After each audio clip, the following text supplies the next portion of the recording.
Pronto para alguns assassinatos, Norman Bates?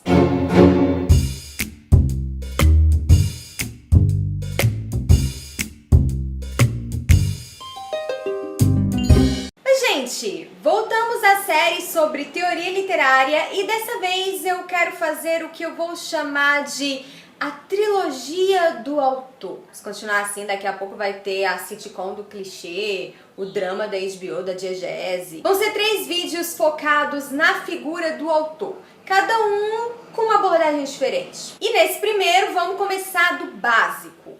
Vamos começar da morte do autor. Esse é o nome de um ensaio importantíssimo do crítico barra teórico, barra ensaísta, barra escritor, essa galera que faz um monte de coisa, Roland Barthes. Roland Barthes faz parte da corrente estruturalista, que é uma corrente que não se limita à literatura, ela está em todas as ciências humanas. Esse ensaio do Roland Barthes, que está devidamente linkado aqui na descrição, é uma sambada, quesito samba enredo, nota 10 na nossa cara. O que o Roland Barthes vai falar é que a partir do momento em que o livro foi publicado, e aí se a gente quiser expandir para outras obras de ficção, a partir do momento em que o filme estreou, a partir do momento em que a temporada foi lançada lá no Netflix, a opinião do criador daquela obra é só mais uma opinião em meio a tantas outras que vão surgir a partir dali. What? Esse é um conceito muito chocante. Na escola, nas aulas de literatura, de interpretação de texto, a gente é muito focado no o que o autor estava pensando. Aí vem o Roland Barthes com A Morte do Autor e tira esse foco da figura do autor e passa para o leitor. Se eu soubesse fazer a voz do bem do Cavaleiro das Trevas ressurge, esse seria o momento de falar: estou tirando o poder do autor e entregando para você, povo de Gotham. Pior é que eu acho que hoje, mais do que nunca, essa ideia do Roland Barthes precisa ser aplicada. Poxa, Dickens é o meu autor favorito. Se eu quiser falar com ele, eu vou ter que abrir o tabuleiro Ouija aqui. Mas outros autores à distância de uma mention no Twitter. E com isso, a relação entre autor e público, ela tá muito difusa. O que por um lado é bom, mas por outro pode gerar problemas.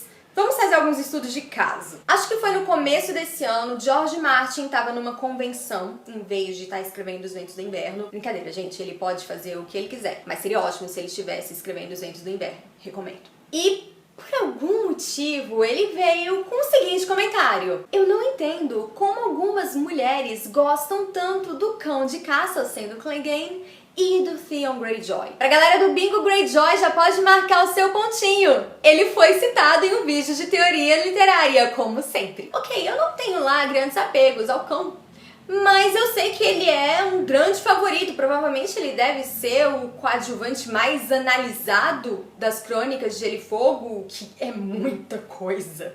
Mas, como vocês sabem, Theon é o meu personagem masculino favorito das Crônicas de Gelo e Fogo.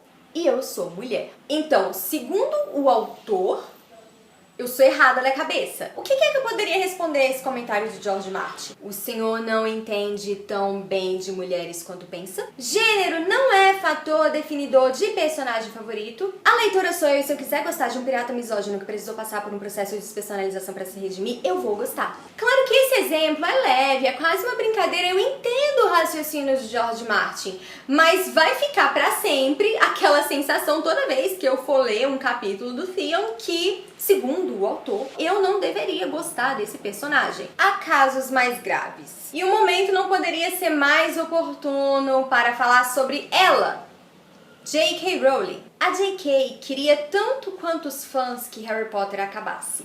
Então, toda vez que um fã pede informação a mais sobre Harry Potter, ela dá informação de bom grado. Porém, ela é muito categórica com as opiniões extra-textuais que ela dá. E era só uma questão de tempo até dar ruim. E deu ruim. Começou lá no lançamento do Relíquias da Morte, quando numa entrevista ela falou que o Dumbledore era gay. Eu tenho até vontade de fazer uma enquete pra ver quantas pessoas interpretaram o Dumbledore como um personagem gay antes dela dar essa informação. Agora, mais recente, perguntaram pra ela sobre diversidade étnica. entre os personagens de Harry Potter. E ela deu uma lista de bruxos e bruxas que fizeram coisas importantíssimas e que eram negros, judeus e que nenhum aparece no texto. Como eles são tão importantes assim se eles não aparecem nos 7 livros?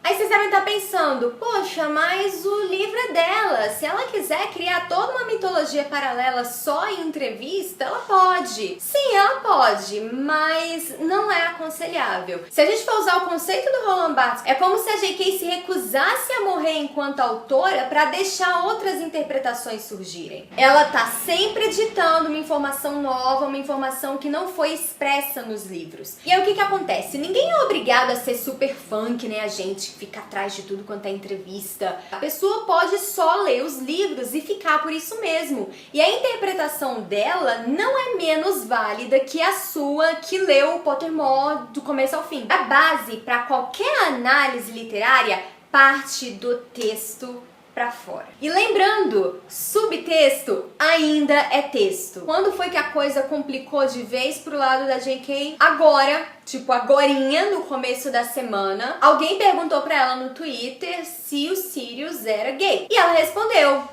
não. 2 tempos e ela já estava sendo taxada de homofóbica, já estavam subindo hashtag contra J.K. Rowling. E aí eu lembrei de uma entrevista do Robert Eggers, o diretor daquele filme A Bruxa, muito bom inclusive. Não foi uma relação consciente entre Harry Potter e bruxas dos tempos coloniais dos Estados Unidos. Viraram pra ele numa entrevista e perguntaram o que aconteceu naquele final. E deram uma interpretação. O cara teve muito jogo de cintura Roland Barthiano. Ele respondeu: essa não é necessariamente a minha interpretação da história, mas seu argumento é bom. Veja só, ele nem diminuiu seu papel enquanto criador da história, nem invalidou outras interpretações. E já que a gente entrou nesse assunto de diversidade, representatividade, vejam só a morte do autor Roland Barthes acontecendo em tempo real. Vocês devem lembrar que no começo desse ano subiram a hashtag Give Captain America a Boyfriend. Foi uma resposta ao desenvolvimento do roteiro de Capitão América, Guerra Civil, etc. Vocês bem sabem quem seria esse namorado. E vocês também devem saber que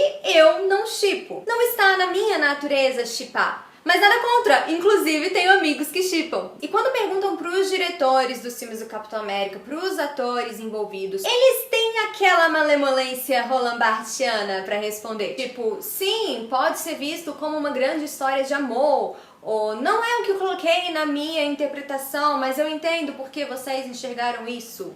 Claro que a gente sabe que a Marvel, a Disney, tem uma política por trás desse tipo de resposta evasiva, mas percebam como nenhuma interpretação é invalidada. E aí no final a gente tem a mesma obra, os filmes, de um lado Verônica, que não shippa, do outro a galera que shippa, coraçãozinho, e no meio a Marvel queerbaiting. Segunda cartela de bingo, podem marcar o ponto aí. Veves manda shade pra Marvel. Então, Veves, você tá dizendo que absolutamente qualquer interpretação é válida? Alto lá, pequeno gafanhoto. Nós somos pessoas inteligentes, nós somos pessoas sensatas. A gente sabe que tipo de interpretação tem base e que tipo de interpretação é uma viagem. Às vezes não faz sentido narrativo nenhum. Mas interpretação, no fundo, é a arte da argumentação. É a arte de vender seu peixe. Tanto que quando você vai escrever algum projeto para faculdade, algum projeto acadêmico, você tem lá o espaço para justificativa, que é quando você vai pegar todos os teóricos que você escolheu e vai usá-los para corroborar a sua opinião. Tem gente que discorda dos teóricos que escolheu, mas aí você tem que ter um certo nível de ousadia e rir na cara do perigo. Claro que naquela conversa informal depois do cinema você não vai vir com um bando de nomes teóricos para dar sua opinião. Por favor, não seja essa pessoa. Mas o mecanismo é o mesmo. Gente, vocês estão vivos? Vocês estão batendo a cabeça na parede? Porque essa foi a vontade que eu tive da primeira vez que eu li esse texto do Roland Barthes. Mas depois eu percebi o tanto que isso é bonito, a gente sai dessa caixinha de somente a opinião do autor e passa para uma infinidade de interpretações. Porque nós somos pessoas diferentes, nós temos bagagens diferentes e é muito legal ver como nós projetamos nosso olhar na arte da qual nós somos receptores. Mas sempre lembrando da política de boa vizinhança, porque se o senhor Roland Barthes tivesse vivido na era digital, ele teria colocado um adendo no ensaio: possibilidades de múltiplas interpretações. mas sem mandar hate, sem ser troll, sem ser estúpido na internet. Joinha, porque agora nós somos todos cúmplices de um crime. Tchau, tchau e até o próximo vídeo.